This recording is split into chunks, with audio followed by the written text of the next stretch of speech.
In the heart of Minnesota's wilderness, where ancient pine trees whispered stories of survival and second chances, an unlikely bond would form between two souls society had forgotten. One was a weathered woman left to die by her own family.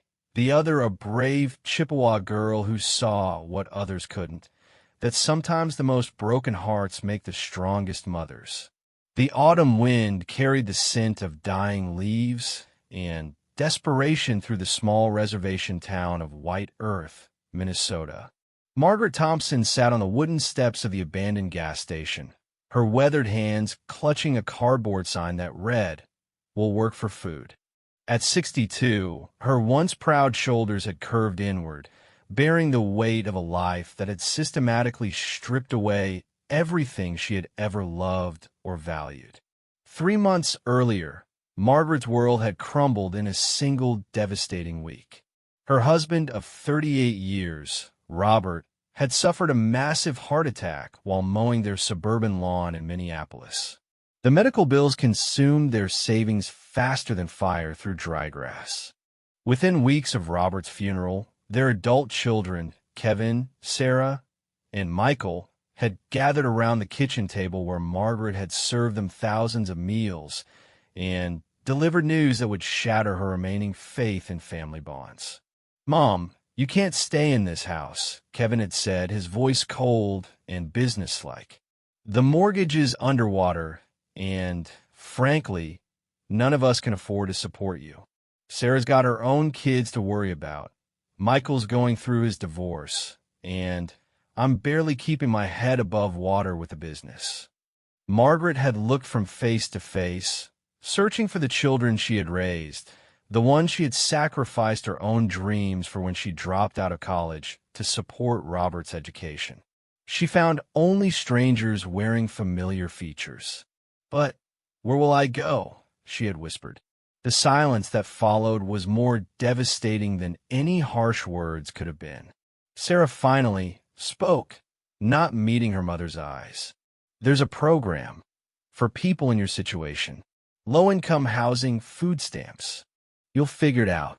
Within 2 weeks, Margaret found herself with nothing but 2 suitcases worth of belongings and a heart so broken she wondered if it would ever beat normally again. The low-income housing had a waiting list 18 months long. The few friends she thought she could count on suddenly became unavailable when she reached out. Her siblings lived too far away and had their own struggles. That's how Margaret Thompson, who had spent 4 decades as a devoted wife and mother, ended up on the streets of Minneapolis. She lasted exactly 12 days before the October cold drove her north. Following some instinct she couldn't name toward the reservation lands she had only heard about in passing. The Greyhound bus had dropped her in White Earth with $17 in her pocket and no plan beyond finding somewhere warm to sleep. The abandoned gas station became her shelter, its broken windows letting in the rain, but providing some protection from the wind that seemed to cut through her thin jacket like a blade. On this particular morning, as Margaret sat watching the sun struggle through heavy clouds, she noticed a small figure approaching from across the empty lot. The girl couldn't have been more than 10 years old, with long black hair braided down her back and dark eyes that seemed older than her years. She wore a faded purple hoodie and jeans with patches at the knees, but she walked with a confidence that struck Margaret as unusual for someone so young. The girl stopped about 10 feet away, studying Margaret with an intensity that made the older woman shift uncomfortably on the cold concrete steps. "You've been here 3 days now," the girl said matter-of-factly. It wasn't a question. Margaret nodded, unsure how to respond. She had noticed the girl walking past each morning on her way to the school bus stop, but this was the first time the child had acknowledged her presence. "My name's Annie Jourdain," the girl continued. "What's yours?" "Margaret," she replied, her voice hoarse from disuse. "Margaret Thompson." Annie took a step closer, her head tilted slightly as if she were trying to solve a puzzle. "You're not from around here." "No, I'm not." "Where's your family?" The question hit Margaret like a physical blow. She felt tears threatening and turned her face away, but Annie had already seen the pain flash across her features. "I don't have any family," Margaret whispered. Annie was quiet for a long moment, and when Margaret finally looked back at her, she was surprised to see something like recognition in the child's dark eyes. "Me neither," Annie said simply. "Well, not really. My mom died when I was 7, and my dad, he drinks too much. Most of the time, it's just me and my little brother Tommy taking care of ourselves." Margaret felt her heart clench at the casual way this child spoke about such profound loss and responsibility. "I'm sorry," she said, and meant it. Annie shrugged with the resigned wisdom of someone far too young to possess it. "It is what it is. But you know what? Nobody should have to sleep outside when it's getting this cold."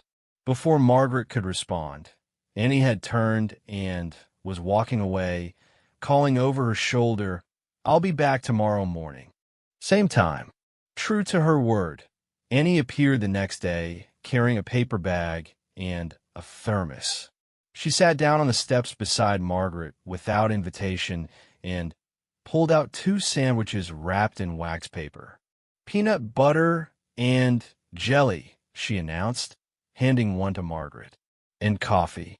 It's not very good coffee, but it's hot." Margaret stared at the simple meal, overwhelmed by this unexpected kindness from a child who clearly had so little herself. "Annie, I can't take your food." "Yes, you can," Annie said firmly. "My mom always said that when you have something and somebody else needs it more, you share. That's just what you do." As they ate in companionable silence, Annie began to talk. She told Margaret about her life with a matter-of-factness that was both heartbreaking and inspiring. Her father, David Jourdain, worked construction when he could find jobs, but his drinking had cost him steady employment. Her younger brother Tommy was 8 and had troubles in school that nobody seemed to know how to address. The 3 of them lived in a small trailer on the edge of the reservation, and most days Annie was the one making sure Tommy got fed and to school on time. "The social workers come around sometimes," Annie said between bites of her sandwich. "They ask questions and write things down in their folders, but nothing ever really changes. Tommy and me, we just keep on keeping on." Margaret found herself captivated by this remarkable child who spoke with such wisdom and carried such responsibility without complaint. As Annie talked, Margaret began to see glimpses of the community she had unknowingly entered, a place where poverty and hardship were common, but where people looked out for each other in ways her suburban life had never taught her to expect. Over the following days, Annie's morning visits became a routine that Margaret found herself anticipating with a hunger that went beyond the physical need for food. The girl brought stories along with sandwiches, tales of her classmates and teachers, her frustrations with Tommy's stubborn streak, her dreams of someday becoming a teacher herself so she could help kids who struggled like her brother did. "Mrs. Henderson, my 4th grade teacher, she says I'm smart enough to get scholarships for college someday," Annie told Margaret one morning. "But I don't know if I can leave Tommy. He needs somebody to look after him." Margaret listened to these stories with growing amazement at Annie's resilience and maturity. But she also began to notice other things. The way Annie's shoes were held together with duct tape, how she sometimes winced when she moved in ways that suggested she was still hungry even after sharing her lunch, the shadows under her eyes that spoke of worry and insufficient sleep. On the 7th day of their morning meetings, Annie arrived looking more troubled than usual. She sat down heavily beside Margaret and handed over the usual sandwich, but she was quieter than normal. "Something wrong?" Margaret asked gently. Annie was quiet for so long that Margaret thought she wasn't going to answer. Finally, she spoke in a voice barely above a whisper. Dad came home last night real drunk. Drunker than usual. He was angry about something at work, and she touched her cheek gingerly, and Margaret noticed for the first time the faint discoloration that makeup couldn't quite hide. Anger flared in Margaret's chest, hot and fierce. Did he hurt Tommy too? Annie shook her head quickly. No, I made sure Tommy was at our neighbor's house before Dad got home. Mrs. Kingbird, she understands about these things. Her husband used to drink too, before he died. She takes Tommy sometimes when things get bad. Margaret felt helpless rage at the injustice of this child's situation. Annie, you shouldn't have to protect your brother from your own father. There are people who can help. You mean like they helped you? Annie asked quietly, and Margaret fell silent. The girl was right. The systems that were supposed to catch people when they fell had failed them both. They sat in silence for a while, two damaged souls finding comfort in shared understanding. Finally, Annie spoke again. You know what I think? She said, turning to look at Margaret directly. I think maybe we found each other for a reason. You need a family, and me and Tommy. We need somebody who actually cares what happens to us. Margaret's breath caught in her throat. Annie, I've been thinking about it all week, Annie continued, her voice growing stronger. You're kind, and you're smart. I can tell by the way you talk. You listen when I tell you things, really listen, not just pretend like most grown-ups do. And you understand what it's like when the people who were supposed to love you just don't. Margaret felt tears sliding down her cheeks. The idea that this remarkable child might want her around, might see her as someone worth having in her life, was almost too much to comprehend after months of feeling completely worthless. But, Annie, I don't have anything to offer, Margaret said. I don't have money or a home, or... You have yourself, Annie interrupted. And that's more than me and Tommy have had a long time. Before Margaret could respond, Annie was standing up, brushing crumbs from her jeans. I gotta go catch the bus, but I want you to think about something. There's this old cabin about a mile from where we live. It belonged to my great-grandmother, but nobody's used it in years. It's not much, but it's got a roof and walls and a wood stove. If somebody was willing to fix it up a little, she let the sentence hang in the air, pregnant with possibility. Annie, I couldn't impose on your family's property. It's not imposing if we want you there, Annie said with the simple logic that seemed to guide all her decisions. Besides, legally it's mine now. Grandma left it to me in her will. Said someday I'd know what to do with it. With that, she was gone, leaving Margaret alone with thoughts that tumbled over each other like autumn leaves in a windstorm. The idea was impossible, wasn't it? She was a 62-year-old white woman with no money, no job prospects, and no experience with the kind of challenges that shaped life on the reservation. What could she possibly offer two children who had already learned to survive without help from the adults in their lives? But as the morning gave way to afternoon and the cold began to seep through her thin jacket, Margaret found herself thinking about Annie's words. She thought about the intelligence that sparkled in the girl's dark eyes, the way she had taken responsibility for her younger brother without being asked, the quiet dignity with which she faced each day despite circumstances that would crush many adults. She thought about Tommy, too, the 8-year-old boy she had only glimpsed from a distance, but who was clearly struggling in ways that his sister worried about constantly. What would happen to these children if their father's drinking got worse? If the social workers decided the situation was beyond repair? If Annie's strength finally gave out under the weight of caring for everyone but herself? As evening approached, and Margaret prepared for another cold night on the concrete steps, she made a decision that surprised her with its clarity. Tomorrow, when Annie came with breakfast, she would ask to see the cabin. Not because she had answers or solutions or even a clear plan, but because sometimes the bravest thing you can do is say yes to an impossible possibility. The next morning arrived gray and drizzling with the kind of persistent rain that seemed to soak into your bones. Margaret huddled under the narrow overhang of the gas station's roof, watching for Annie's familiar figure through the misty dawn. When the girl appeared, she was moving faster than usual, almost running across the empty lot. As she got closer, Margaret could see excitement dancing in her eyes despite the early hour and gloomy weather. "You thought about it, didn't you?"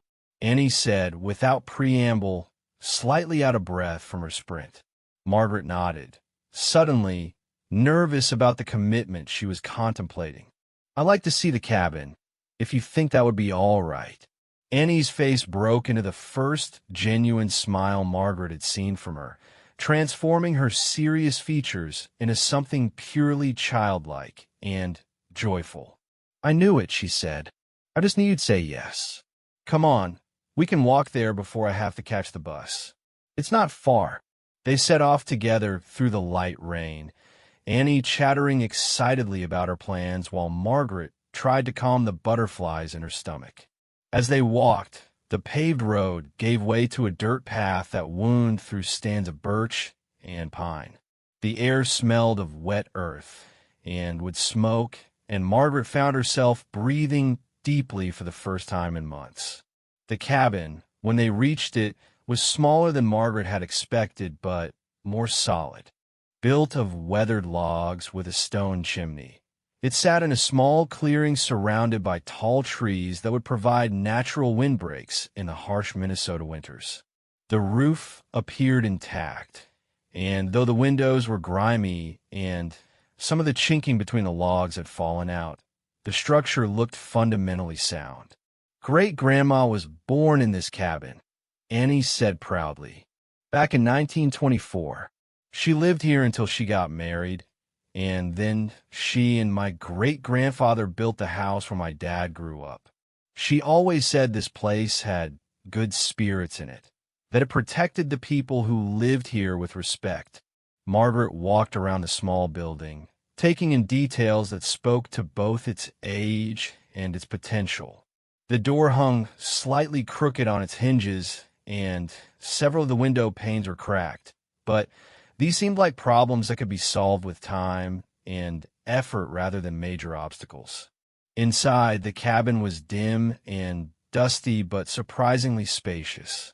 A stone fireplace dominated one wall, with built-in shelves on either side that could hold books and personal belongings. The main room was large enough for a table and chairs, maybe even a small couch. A ladder led to what appeared to be a loft space that could serve as a bedroom. "There's no electricity or running water," Annie said apologetically. "But there's a well just outside that still has good water, and if you know how to manage a wood stove, it stays plenty warm. Great-grandma lived here for 18 years without electricity, and she always said it was the happiest time of her life." Margaret stood in the center of the small room, trying to imagine herself living in this simple space. It was so different from the suburban house she had shared with Robert, with its central air conditioning and granite countertops and two-car garage. But there was something appealing about the cabin's simplicity, something that spoke to a part of her she had forgotten existed. "What would your father think about me being here?" she asked, voicing the concern that had been nagging at her. Annie's expression grew more serious. "Dad's got his own problems to worry about. As long as you don't cause him any trouble, he probably won't even notice you're here. Besides," she added with a sly smile, "he's always telling me and Tommy that we need to learn to be more independent. This way, we'll have somebody nearby who can help us be independent the right way." Margaret understood what Annie wasn't saying directly, that having an adult nearby who cared about their welfare could provide a buffer between the children and their father's drinking without directly confronting the situation in a way that might make things worse. As they walked back toward the road so Annie could catch her bus, Margaret's mind was already working on practical considerations. She had some experience with home repairs from the early years of her marriage, when she and Robert had bought a fixer-upper and spent weekends learning to install fixtures and patch walls. She could probably handle the basic maintenance the cabin would need. The bigger challenge would be figuring out how to support herself financially. "Annie," she said as they reached the bus stop, "I need to be honest with you. I don't have any money, and I don't have a job.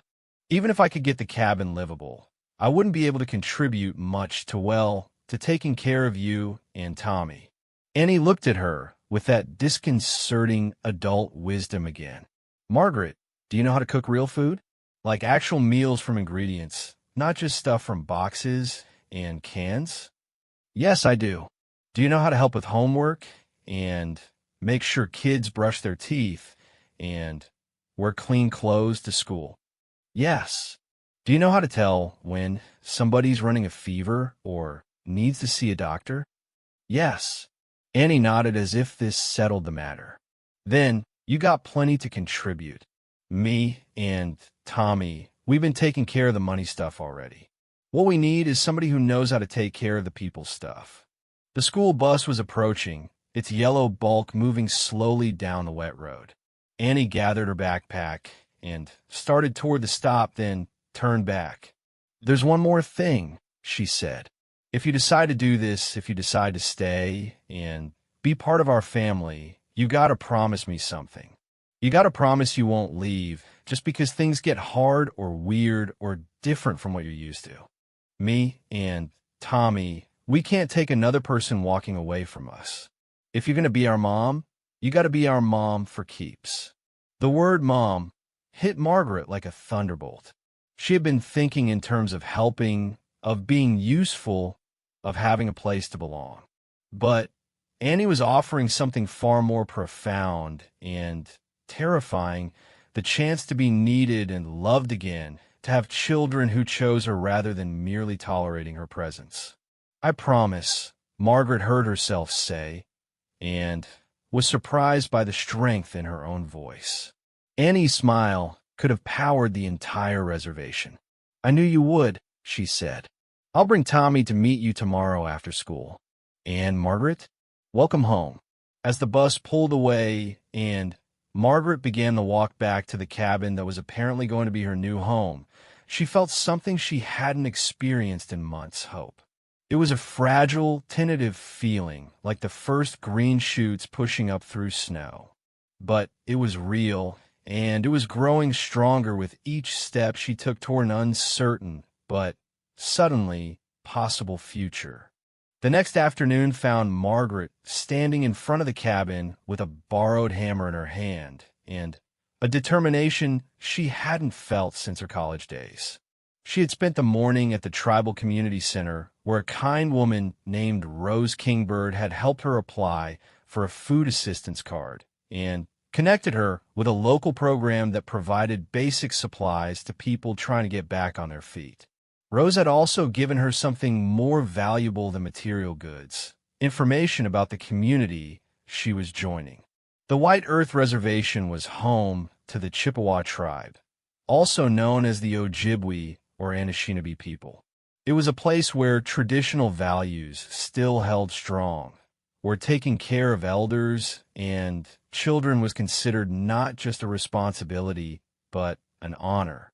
"That Annie Jourdain is something special," Rose had said with a knowing smile. Her great-grandmother, Mary Jourdain, was one of the most respected women on the reservation, had a gift for seeing what people needed before they knew it themselves. Looks like that gift might have passed down.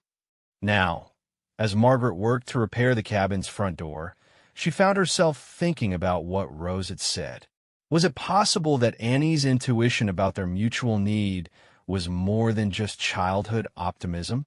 Could this strange arrangement actually work? Her musings were interrupted by the sound of voices approaching through the trees. Annie appeared first, still wearing her school clothes, but with her backpack slung carelessly over one shoulder. Behind her came a smaller figure, a boy with the same dark hair and eyes, but with a more cautious, guarded expression. "Tommy, this is Margaret," Annie said without ceremony. "Margaret, meet my little brother." Tommy hung back behind his sister, studying Margaret with the wariness of a child who had learned not to trust adults too quickly. Margaret set down her hammer and wiped her hands on her jeans, then crouched down to be closer to his eye level. "Hello, Tommy," she said gently. "Annie's told me a lot about you. She said you might live here now." Tommy replied, his voice barely above a whisper. "Are you going to try to be her new mom or something?" The directness of the question caught Margaret off guard, but she appreciated his honesty. "I don't know about being anybody's mom," she said carefully, "but I'd like to be your friend, if you'd be willing to give me a chance." Tommy considered this for a moment, then nodded slowly. "Friend is okay, I guess. Can I see inside the cabin?" As they explored the small space together, Margaret began to get a clearer picture of Tommy's challenges. He was bright. That much was obvious from the questions he asked about the cabin's construction and history.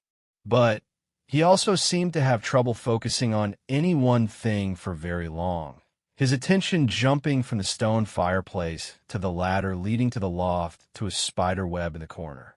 "Tommy has what they call ADHD at school," Annie explained quietly while her brother examined the old cast-iron cooking stove. "It makes it hard for him to sit still and pay attention in class. The teachers get frustrated with him, and some of the other kids tease him for being weird." Margaret watched Tommy carefully, remembering her own struggles with focus and restlessness as a child.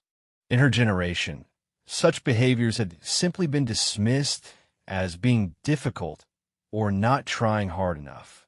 The fact that Tommy was at least getting some recognition for his differences was progress, but she could see how much the boy was still struggling. "Has anyone ever talked about getting him extra help at school?" she asked. Annie shrugged. "The school wants to put him in special classes, but Dad says that's just giving up on him. And the medication they want him to take costs money we don't have, and it makes Tommy feel sick anyway." Margaret felt that familiar surge of anger at the systems that failed children like Tommy, but she pushed it down. Getting angry wouldn't help. Finding practical solutions would.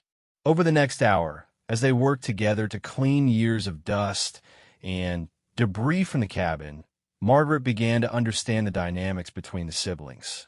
Annie was clearly the protector and caretaker, making sure Tommy stayed on task and didn't hurt himself on any of the old tools or loose boards. But Tommy, despite his struggles with attention, had a creative intelligence that impressed Margaret. He came up with ingenious solutions for problems she hadn't even noticed, like using a fallen branch to prop open a stubborn window and suggesting they use old newspapers to line the shelves before putting anything on them.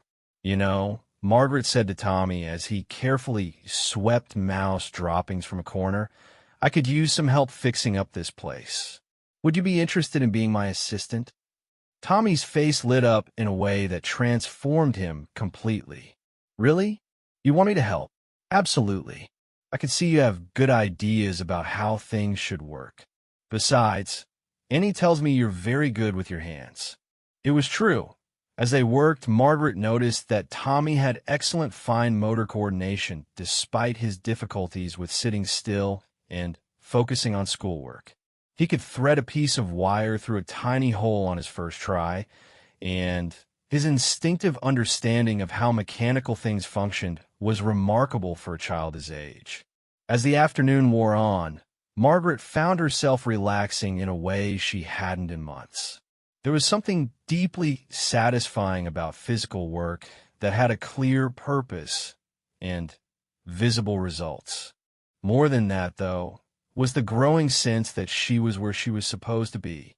The children included her in their conversation naturally, asking her opinion on where to place things, and sharing stories about their school day as if she had always been part of their lives.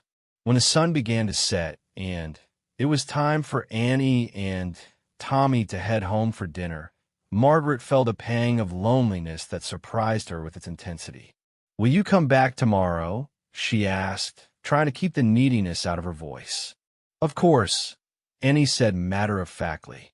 "Tomorrow's Saturday, so we can work all day if you want." And Margaret, she paused, suddenly, looking younger than her 10 years. "Thank you for making this feel possible, I mean." After they left, Margaret sat on the cabin's front steps watching darkness settle over the forest. For the first time since Robert's death, she wasn't dreading the night ahead. She was sleeping indoors now, in a sleeping bag Rose Kingbird had lent her, with walls around her and a roof over her head. More importantly, she was sleeping with purpose. Tomorrow would bring more work on the cabin, more time with Annie and Tommy, more steps toward building something that might actually resemble a life worth living. The next few weeks fell into a routine that felt both natural and miraculous. Annie and Tommy arrived each morning with sandwiches and thermoses of coffee, and the three of them spent their days transforming the cabin from a dusty relic into a livable home. Margaret had worried about taking charity, but Rose Kingbird explained that the reservation had programs specifically designed to help community members who were trying to get back on their feet. Besides, Rose had said with a wink, "You're not taking charity. You're taking care of those children, and that's work that needs doing." The community supports what serves the community. As October gave way to November, the changes in all three of their lives became increasingly apparent. The cabin now had clean windows that let in the pale autumn sunlight, a functioning wood stove that kept the space warm and cozy, and enough furniture donated by community members to feel like a real home. Margaret had hung curtains made from fabric scraps and arranged books on the built-in shelves. The loft had been cleaned and furnished as a sleeping area, with a comfortable mattress and warm quilts. But the changes went beyond the physical space. Tommy's restless energy found positive outlets in the hands-on work of home repair and improvement. Margaret discovered that he could focus for hours when he was building something or solving a mechanical problem, and she began to structure their time together around projects that utilized his natural abilities. They built a shelf for the kitchen area, repaired a broken rocking chair, and even constructed a small greenhouse attached to the cabin's south side using salvaged windows and lumber. Annie, meanwhile, began to relax in ways that revealed how much stress she had been carrying. With Margaret there to share the responsibility for Tommy's care and their daily needs, the girl could focus more on her schoolwork and her own interests. She was, Margaret discovered, a voracious reader with a particular love for stories about strong women overcoming difficult circumstances. She was also a gifted storyteller herself, entertaining Margaret and Tommy with tales drawn from Ojibwe tradition and her own vivid imagination. Margaret found herself falling into the rhythms of motherhood more naturally than she had expected. She learned to read the signs that indicated Tommy was getting overstimulated and needed quiet time, and she developed strategies for helping him channel his energy constructively.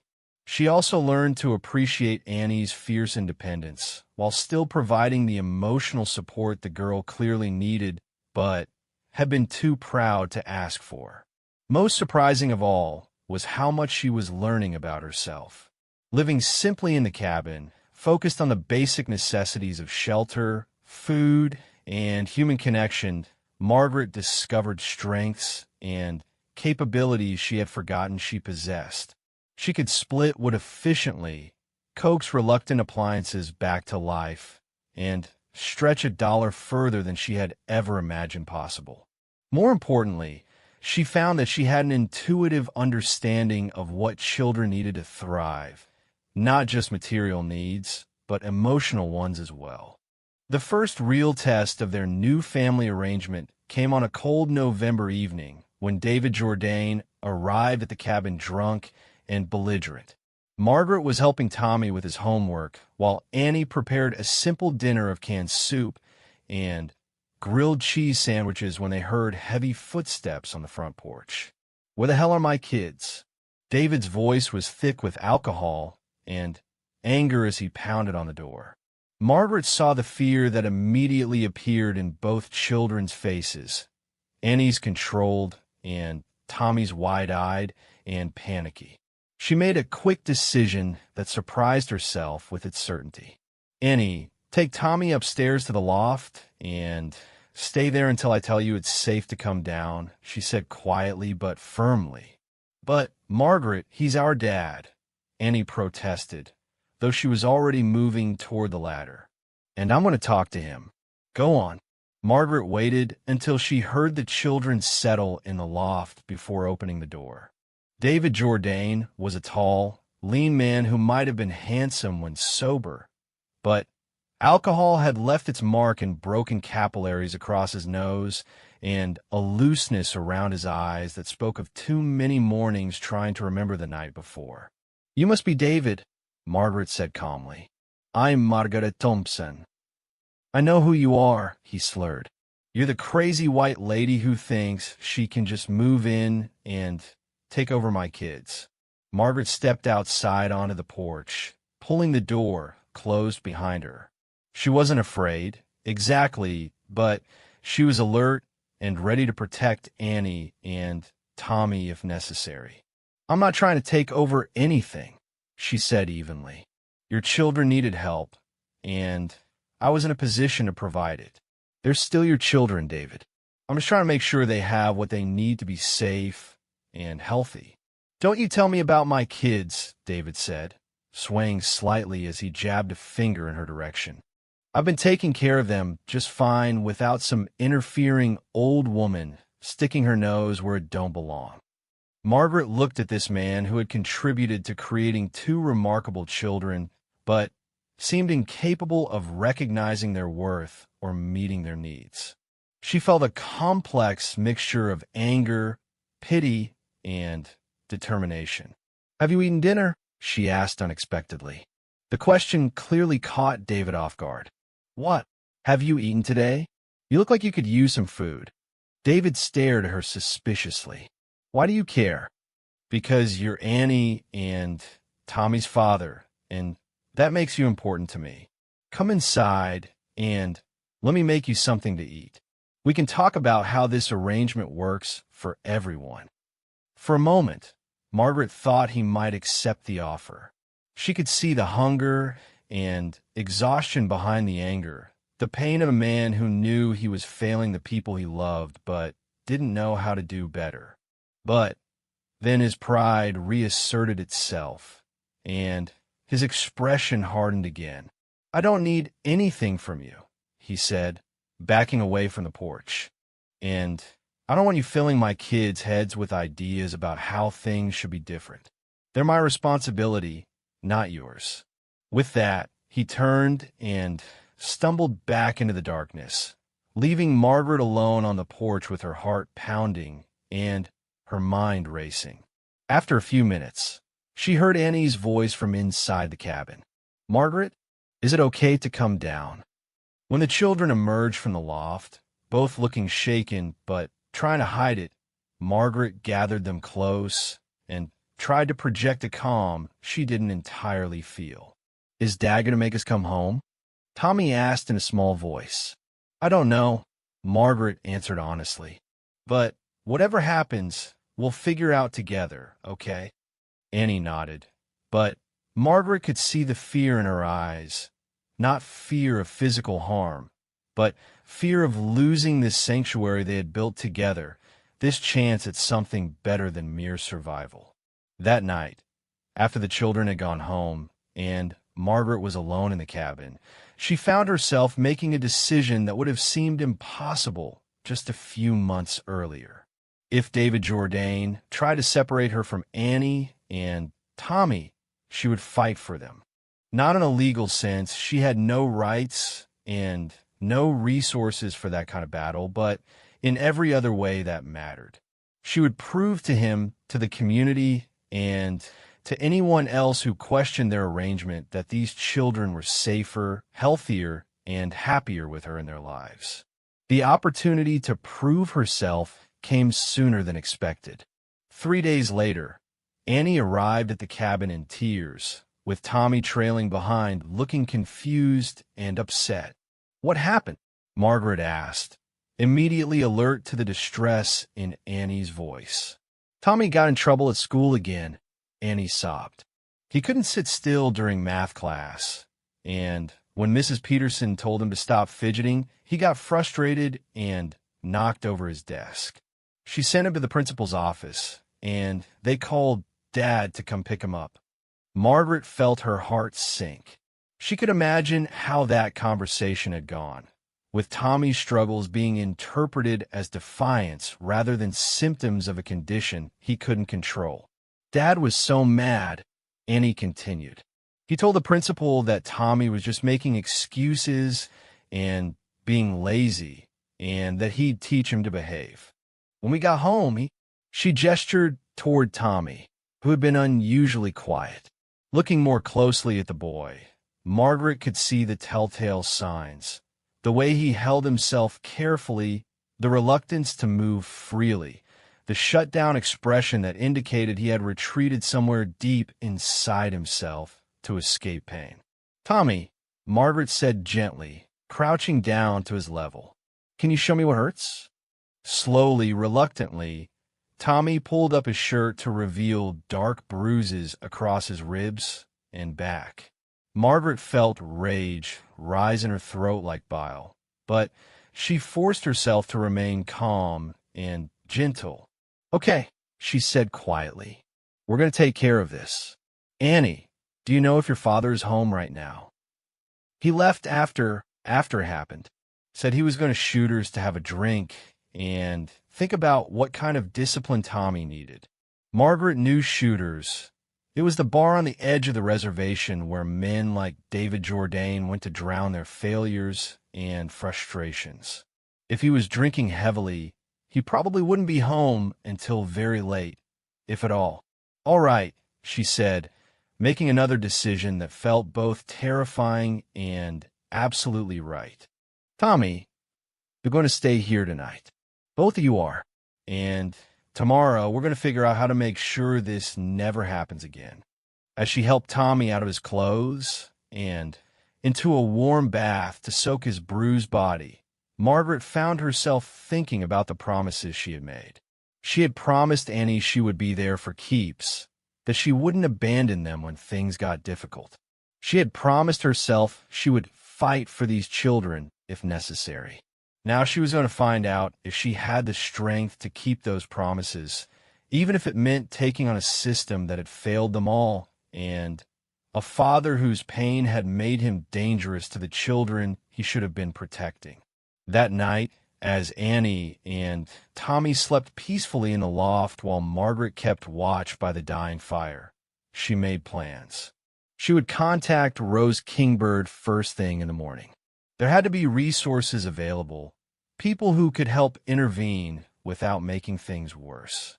More importantly, there had to be a way to make this arrangement official, to give her some legal standing to protect these children who had become more precious to her than her own life. Outside the cabin, the November wind whistled through the bare trees, but inside, the three of them were warm and safe. Whatever challenges tomorrow brought, Margaret knew with absolute certainty that she would face them. For the first time in her adult life, she had something worth fighting for that was bigger than her own survival. She had a family that had chosen her, and she would do whatever it took to keep them safe. The morning light filtering through the cabin windows revealed a transformation that went far beyond the physical improvements Margaret had made to the small space. Tommy sat at the kitchen table eating pancakes with the focused attention of a child who wasn't afraid of being interrupted by violence, while Annie actually looked relaxed for the first time in weeks. The bruises on Tommy's torso were still visible, but the haunted expression had left his eyes. Margaret had been awake since before dawn, her mind churning through possibilities and plans. When Rose Kingbird knocked on the cabin door at 8 o'clock sharp, Margaret wasn't surprised. News traveled fast in a small community, and Rose had been watching the situation with David Jourdain's children for longer than Margaret had been in their lives. "I brought someone with me," Rose said without preamble. "This is Sarah Belanger. She works for Tribal Social Services, and she's been concerned about Annie and Tommy for a while now." Sarah was a woman in her 40s with kind eyes and the bearing of someone accustomed to dealing with difficult situations. She greeted the children warmly, but professionally, and Margaret could tell immediately that both Annie and Tommy trusted her. "Mrs. Thompson," Sarah said as she accepted a cup of coffee, "I understand you've become involved in caring for the Jourdain children." "They've become involved in caring for me," Margaret replied carefully. "It's been mutual." Sarah smiled at that. "For what I've observed over the past few weeks, you've created a stable environment here that's been beneficial for both children. Annie's teachers have noticed improvements in her concentration and mood, and Tommy." She paused to look at the boy, who was listening intently while pretending to focus on his breakfast. "Tommy, how do you feel when you're here at the cabin?" "Safe," Tommy answered immediately. "And Margaret helps me figure out how to make my brain work better. She doesn't get mad when I can't sit still." Sarah nodded, making notes in a small notebook. "The challenge we're facing is that your father has parental rights, and while we've documented concerns about his alcohol use and anger management, what happened yesterday crossed a line that we can't ignore." Margaret felt her stomach clench with anxiety. "What does that mean for the children?" "It means we have several options," Sarah said.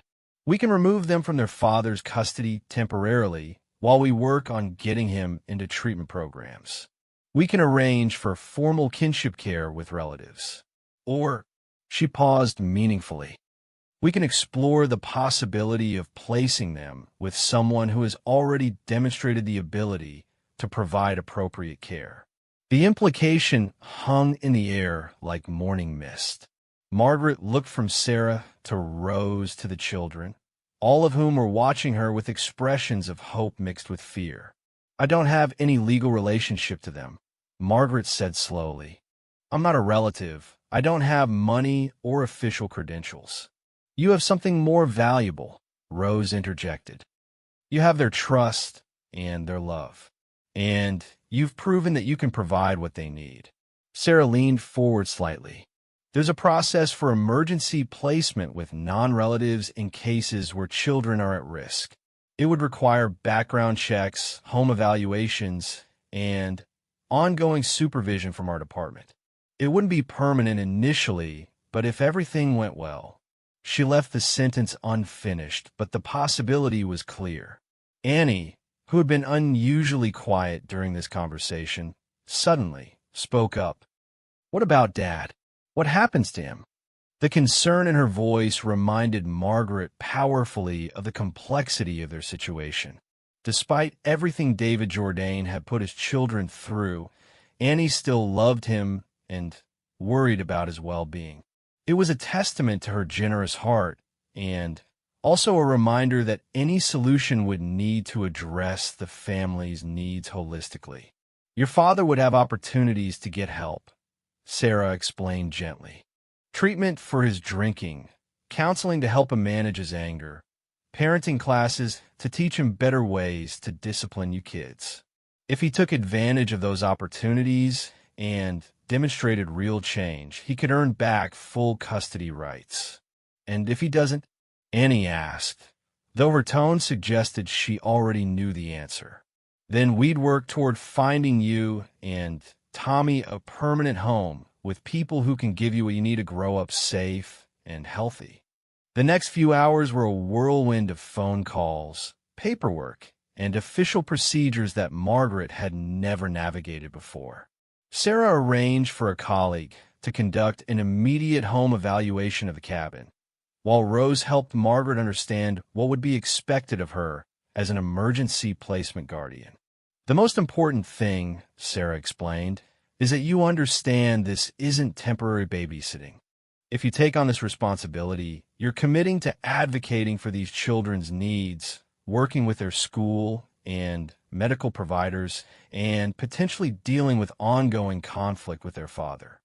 Margaret looked around the cabin that had become home to all three of them, at the books Annie loved arranged on the shelves, at the workbench she and Tommy had built together, at the rocking chair where she had comforted both children through bad dreams and difficult days. "I understand," she said, "and I'm ready." The home evaluation went better than Margaret had dared to hope. The social worker who conducted it was impressed with the improvements she had made to the cabin, with the clear evidence of the children's presence and comfort in the space, and with the way Annie and Tommy interacted with her. The fact that the cabin was on reservation land, owned by Annie through her great-grandmother's will, simplified some of the legal complexities that might have arisen otherwise. By late afternoon, Margaret found herself signing papers that officially made her the emergency guardian of Annie and Tommy Jourdain, subject to review and ongoing support from tribal social services. It felt surreal and momentous and absolutely right all at the same time. "What do we do now?"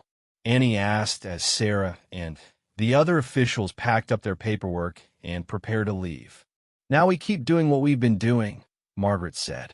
"We take care of each other, and we figure out how to build the best possible life together." But even as she spoke the words, Margaret knew that the real challenges were just beginning. That evening, as she helped Tommy with homework that had been sent home from school, she realized that she now had the legal responsibility to advocate for his educational needs in ways that his father had been unwilling or unable to do. "Tommy," she said carefully, "how would you feel about me talking to your teacher about getting you some extra help at school?" Tommy looked up from his math worksheet, his face brightening with hope. "You mean like the special help that makes it easier for kids like me to learn?" "Exactly like that. There are people who understand how your brain works, and they can teach your teachers how to help you succeed."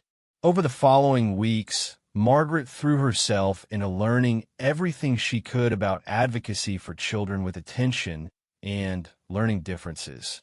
She attended meetings at Tommy's school, researched treatment options that didn't rely solely on medication, and connected with other parents who were navigating similar challenges. To her surprise, she discovered that her years of managing Robert's small business had given her skills that translated well to navigating bureaucratic systems and fighting for what her children needed. Annie, meanwhile, was blossoming in ways that made Margaret's heart sing. With the constant worry about Tommy's safety lifted from her shoulders, the girl was able to focus on her own interests and development. She joined the school's reading club, started helping with the tribal youth group's cultural activities, and began talking about her dreams for the future with a confidence that hadn't been there before. The first real confrontation with David came 3 weeks after the custody arrangement was formalized. He appeared at the cabin on a Saturday morning, sober for once, but clearly agitated and angry. "I want to see my kids," he announced when Margaret opened the door. "Of course," Margaret replied calmly. "They're your children, but the supervised visits need to be arranged through Sarah Belanger. That's part of the court order." "Court order?" David spat. "You turned my own children against me and got the government involved in my family business." Margaret stepped outside onto the porch, closing the door behind her as she had that first night. She could hear Annie and Tommy moving around inside, probably listening to every word. "David, I didn't turn anyone against you. Your children love you, and they want you to be part of their lives. But they also deserve to feel safe, and what happened to Tommy crossed a line that couldn't be ignored." So now you're the expert on parenting?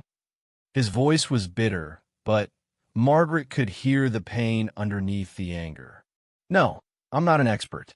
I'm just someone who cares about those kids and wants what's best for them. That includes having a father who can be present for them in positive ways. David stared at her for a long moment, and Margaret saw something crack in his defensive facade. They were all I had left of their mother, he said quietly. After Linda died, I didn't know how to. I never learned how to do this without her. Margaret felt her anger soften slightly. She was beginning to understand that David's failures as a father stemmed not from malice, but from grief and overwhelm that he had never learned to process in healthy ways. It's not too late to learn, she said gently. Sarah told me about the programs available to help you. Counseling, parenting classes, treatment for the drinking. The children would love to have you back in their lives, David. But it has to be a version of you that can take care of them instead of hurting them. David was quiet for a long time, staring out at the forest that surrounded the cabin. Finally, he nodded slowly. I don't know if I can change. I've been angry for so long. I don't remember how to be anything else. Change is hard, Margaret agreed. But the alternative is losing your children completely. And despite everything that's happened, they don't want to lose you. As if summoned by her words, the cabin door opened and Annie stepped out onto the porch. She looked nervously between her father and Margaret, then took a deep breath. Dad, she said quietly, we miss you. The good version of you, I mean. The dad who used to tell us stories about Mom and teach Tommy how to fish and fix things. That dad was really great, and we want him back. David's face crumpled, and for a moment Margaret thought he might cry. Instead, he cleared his throat roughly and looked at his daughter with something that might have been hope. I miss that version of me too, baby girl, he said. Maybe I could talk to that social worker about those programs you mentioned. The next few months brought changes that none of them had anticipated. David did inner treatment, first for his alcohol addiction, and then for grief counseling and anger management. The process was difficult and not always linear. There were setbacks and moments when Margaret wondered if they were all fooling themselves about the possibility of real change. But slowly, gradually, David began to emerge as a different kind of father. The supervised visits, initially awkward and tense, became opportunities for him to reconnect with his children in new ways. He learned to listen when Tommy talked about his challenges at school, instead of dismissing them as excuses.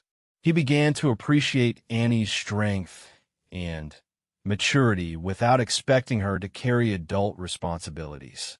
Most surprisingly, he and Margaret developed a cautious but genuine partnership in caring for the children. They would never be friends exactly, but they shared a common goal that made cooperation possible. You know, he said to her one day after a particularly good visit with Annie and Tommy, I used to resent you for coming into our lives. I thought you were trying to replace Linda or prove that you could do better than me. And now? Margaret asked. Now I think maybe you were sent here for a reason. Maybe my kids needed someone who could love them the way they deserved while I figured out how to be the kind of father they needed. By the time spring arrived, bringing new life to the forest around the cabin, their unusual family had found a rhythm that worked for everyone. David had supervised overnight visits twice a month, with the goal of gradually increasing his time with the children as he continued to demonstrate stability. Margaret remained their primary guardian, but David was actively involved in decisions about their education, health care, and daily lives. Tommy, with appropriate support services and a stable home environment, was thriving academically and socially. His ADHD was still a challenge, but he had learned coping strategies and found teachers who understood how to work with his learning style. More importantly, He was a happy child who felt secure in his place in the world. Annie had grown into her role as an older sister rather than a caretaker, free to pursue her own interests while still maintaining the close bond with Tommy that had sustained them both through difficult times. She was already making plans for high school and talking about college with the confidence of someone who believed in her own potential. And Margaret had found something she had never expected to have again, a sense of purpose and belonging that went beyond mere survival. The woman who had sat on gas station steps with a cardboard sign just months earlier was now an advocate, a protector, and, most importantly, a mother to two remarkable children who had chosen her as surely as she had chosen them. On a warm May evening, as they sat on the cabin's front porch watching the sunset paint the sky in shades of pink and gold, Annie asked a question that had been on all their minds. "Margaret, what's going to happen to us? I mean, in the long term." It was a fair question. The emergency custody arrangement was scheduled for review, and while it had been successful by every measure, they all knew that permanency decisions would need to be made eventually. "I don't know exactly what the legal future looks like," Margaret said honestly, "but I know that you're my children now, in every way that matters. Whatever forms we have to fill out or procedures we have to follow, that won't change." Tommy, who had been building something complex with sticks and string, looked up from his project. "Even when we're grown up, you'll still be our mom." "Especially when you're grown up," Margaret replied, pulling him close. "Being someone's mom isn't just about taking care of them when they're little. It's about cheering for them when they succeed, being there when they need help, and loving them no matter what. That's a lifetime job." Annie smiled, leaning against Margaret's other side. "Good," she said simply, "because you're the best mom we ever could have asked for, even if we did have to find you ourselves."